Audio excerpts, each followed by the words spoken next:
கர்த்தருடைய பரிசுத்தமான நாமம் மகிமைப்படுவதாக. காலை ஒரு நிமிட தேவ செய்திக்கு உங்களை அன்புடன் அழைத்துக் கொள்ளுகிறேன். இந்த காலவெளியில் ஆதியாகமம் 4:7 இப்படி சொல்லுகிறது, நீ நன்மை செய்தால் மேன்மை இல்லையோ? நன்மை செய்தால் மேன்மை உண்டு. இந்த வார்த்தையை கர்த்தர் காயினோடு சொல்லுகிறார்.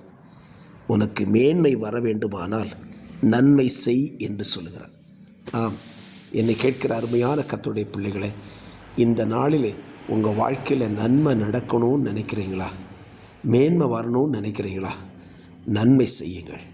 உங்களுக்கு கர்த்தர் நன்மை செய்யக்கூடிய தருணங்களை அவர் உண்டாக்கி தரும் பொழுது அதை சரியாய் பயன்படுத்துங்கள்.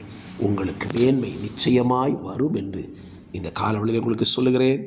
கர்த்தர் உங்களை நன்மை செய்து மேன்மையாய் வைக்கப்படுவாராக. ஆமென்.